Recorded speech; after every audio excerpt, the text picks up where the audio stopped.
Olá, quinto ano, vamos para a nossa aula de História e hoje nós iremos estudar sobre a Era Vargas, o governo provisório e constitucional, que durou de 1930 a 1937. Getúlio Vargas é um dos presidentes mais lembrados da história brasileira.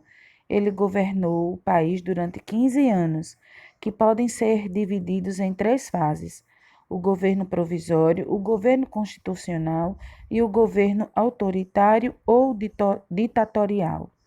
Apesar disso, o início de seu governo não ocorreu de forma convencional e nem foi tão simples quanto é de se pensar. Vamos conhecer o início desse período que chamamos de Era Vargas.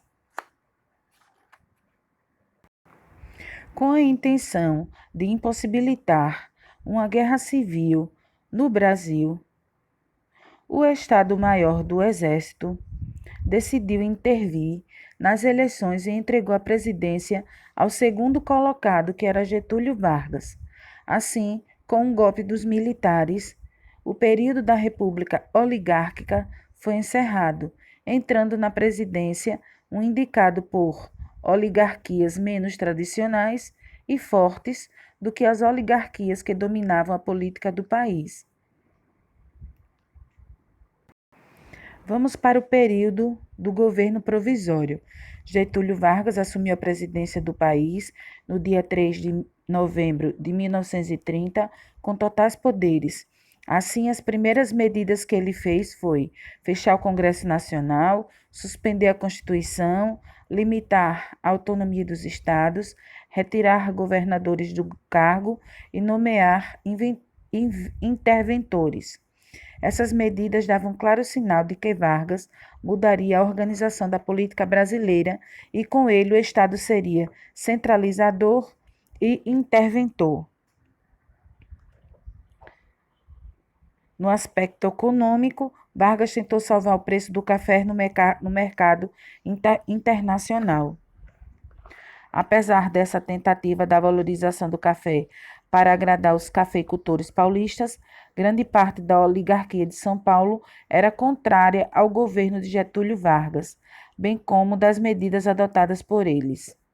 Assim, em 1932, começou um movimento no estado de São Paulo contra o governo que ficou conhecido como a Revolução Constitucionalista.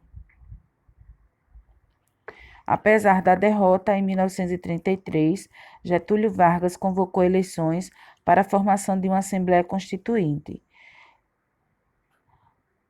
E em pouco tempo, os deputados elaboraram e votaram leis que foram promulgadas na Constituição de 1934.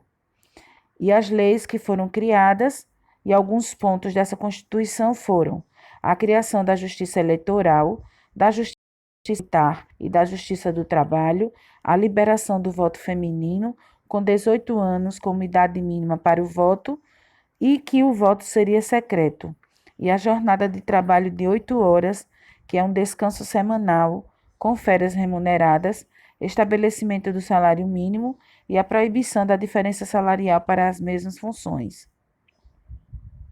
Além disso, a Constituição de 1934 determinou que fossem realizadas eleições para presidente, já que Vargas completava 4 anos no poder. Essas eleições seriam indiretas, ou seja, os membros da Assembleia Constituinte escolheriam um novo presidente, sem uma oposição forte. Getúlio Vargas foi eleito presidente do Brasil e iniciou seu governo constitucional. O governo constitucional foi do ano de 1934 até 1937. E, ao contrário do que se esperava, o governo constitucional de Getúlio Vargas começou sobre uma forte disputa entre os grupos políticos. Duas forças políticas se formaram e disputavam o apoio da população. Era a Ação Integrante Brasileira, a IB, com a ideia fascista inspirada na Alemanha de Hitler, e a Aliança Nacional Libertadora, que era a ANL, com o principal objetivo de ser uma organização antifascista e com grande apoio dos membros do Partido Comunista Brasileiro. Os membros da ANL começaram a criticar abertamente o presidente pela sua aproximação com os fascistas e após sucessivas críticas e discursos violentos, Getúlio Vargas determinou em julho de 1935 a ilegalidade do grupo e a prisão dos seus membros. Dessa maneira, Getúlio Vargas anunciou nas rádios de todo o Brasil que o seu governo havia interceptado o Plano Cohen, um plano dos comunistas para tomar o poder no Brasil.